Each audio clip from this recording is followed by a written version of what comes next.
print, email, Facebook, Twitter. More despite bias and bigotry, the jury system can still deliver justice. Experts say the jurors' lounge at Melbourne County Court is equipped with a pool table, newspapers, Wi-Fi access and a television. The amenities are important.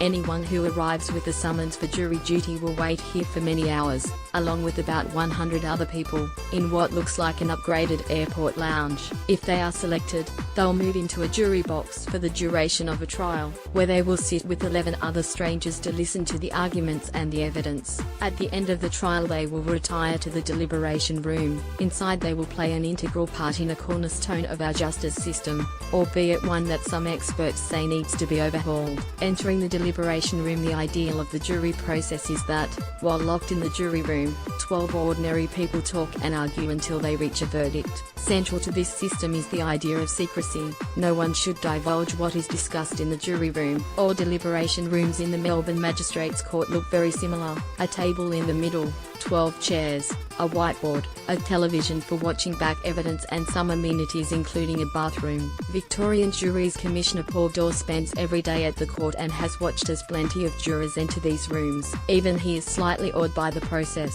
"I think the right word is mystery," he said. "We really don't know how 12 strangers go about their deliberations, and I imagine it happens in different ways, but it seems to work." There are rare examples of things going awry, when jurors reveal to the outside world their bigotry, or their biases. It raises an interesting conundrum. To what extent do we want jurors to park their attitudes, experiences and values at the courtroom door?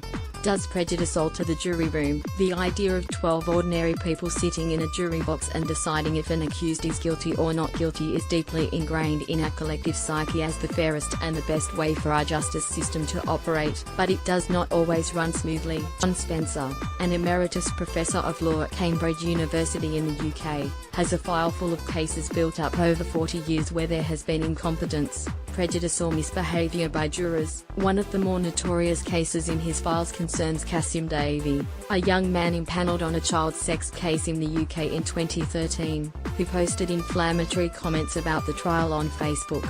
"I remember it very well," he said. "The message was, well, I've always wanted to F up a pedo, and now I've got a chance."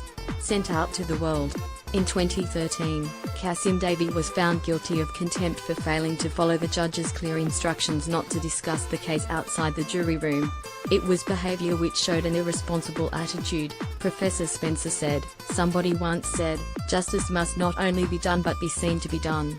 If we have people involved in deciding cases who behave in a frivolous or irresponsible fashion, that undermines public confidence in justice." University of Melbourne Law School Professor Jeremy Garnes doesn't see the Davey case as evidence that the jury system is in trouble. In his view, it's another instance of observers placing too much emphasis on a small number of words. That might be a problem if he was the only person on the jury, but there are 12 of them, Professor Garnes said, and the chance of him derailing the whole process, even in a worst-case scenario where he is not going to deliberate or make up his mind, strikes me as low. Whether or not this is the case, courts are always reluctant to delve into the attitudes or beliefs of jurors. For example, when jurors have come forward alleging racial bias by fellow jurors, courts have ruled that this can't be investigated. Professor Garnes says this is a sensible rule. Any other approach would leave things very muddy. If racism has to be investigated, what about a juror who prays, or a juror who believes in astrology, or a juror who believes in all sorts of pop psychology? Do we overturn a jury verdict because of that? I'm not saying any of those things are good things, but the hope is that having 12 jurors, having the solemnity of the courtroom, having them exposed to all of the evidence, and having an appeal structure which includes review of guilty verdicts, that's enough to cope with all those nuances or oddities in a jury system. Empirical evidence. Professor Cheryl Thomas is the director of the Jury Project at University College London and is widely regarded as one of the world's leading jury researchers. She thinks Kasim Davey was clearly breaking the law in posting about the trial, and he left the court no option but to take a hard line. But, like Professor Garnes, she believes that jurors do put aside their personal biases when they settle down and focus on the hard task of deliberation, and she has the empirical evidence to back her view. Professor Thomas has analysed every jury verdict in every Crown Court in England and Wales over a 10-year period. Her research took into account the gender and race of the defendants, and of the jury members. The findings clearly indicate that jurors are trying the cases based on the evidence and the law, she said. There's no evidence of systematic biases, for instance, against members of ethnic minorities, or that men are treated differently than women, that if you live in a particular part of the country or you have a certain background that you're more likely to be convicted than others.